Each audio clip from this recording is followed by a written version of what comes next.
O Egito era a maior potência do mundo conhecido. Suas cidades eram gigantescas. Seus templos tocavam o céu. E seus exércitos pareciam invencíveis. O faraó não era apenas um rei. Ele era considerado um deus vivo. E sob o seu poder, um povo inteiro sofria. Os hebreus viviam como escravos, trabalhando até a exaustão, construindo cidades que eles jamais habitariam e clamando silenciosamente por libertação. Foi nesse cenário que Deus chamou Moisés, um homem simples, marcado pelo deserto, escolhido para uma missão: enfrentar o trono mais poderoso da terra. Diante do faraó, Moisés fez um pedido direto, sem negociações: deixa meu povo ir. O faraó riu. Quem era aquele pastor para desafiar o Egito? E quem era o Deus invisível que ele dizia representar? A resposta não veio com palavras, veio com sinais. O rio Nilo era a fonte da vida egípcia. Sem ele, o Egito não existiria. Suas águas irrigavam os campos, alimentavam as cidades e sustentavam o império. Quando Moisés estendeu sua vara sobre o rio, algo impensável aconteceu. A água se transformou em sangue. Os peixes morreram instantaneamente, e um cheiro terrível se espalhou pelas margens. O rio, que dava vida, agora trazia a morte. Os egípcios cavaram poços, desesperados, tentando encontrar água potável, mas o sinal estava claro.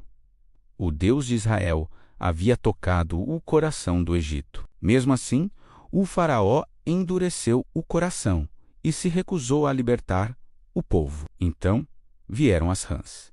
Elas saíram do Nilo e tomaram conta da terra. Invadiram as casas, os palácios, as cozinhas e até as camas. Não havia descanso.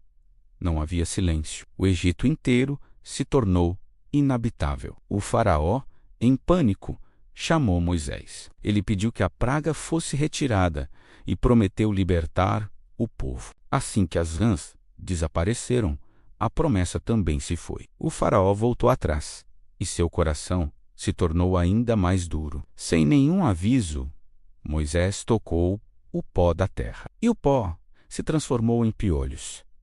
Eles cobriram homens e animais, coçavam, feriam e atormentavam. Era impossível escapar. Os próprios magos do Egito tentaram repetir o sinal, mas falharam. Diante do faraó, eles admitiram: isto é o dedo de Deus.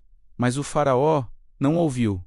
Seu orgulho falou mais alto. Depois vieram as moscas. Não algumas, milhares, milhões. Elas cobriram todo o Egito, mas algo estranho aconteceu.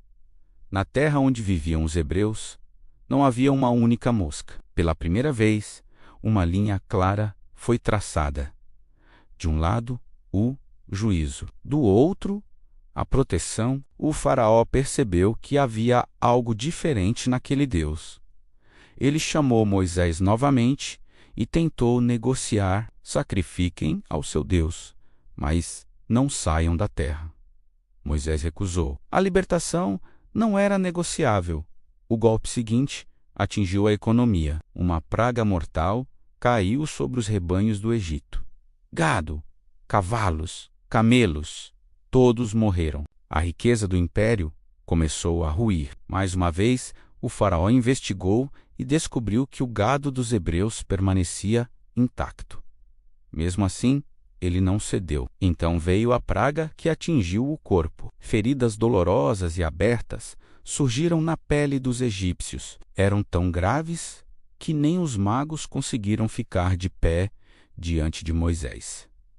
A humilhação foi completa. O faraó sofreu, mas ainda assim resistiu. Logo depois, o céu escureceu. Granizo misturado com fogo caiu com uma violência nunca antes vista. Os campos foram destruídos, as árvores despedaçadas, e homens e animais que estavam ao ar livre morreram. Mas antes do desastre, Deus deu um aviso. Quem acreditasse poderia se proteger. Alguns egípcios ouviram e salvaram suas vidas. Outros ignoraram e pagaram o preço. O faraó, momentaneamente quebrado, reconheceu seu erro, confessou seu pecado e pediu perdão. Mas assim que a tempestade cessou, seu arrependimento desapareceu.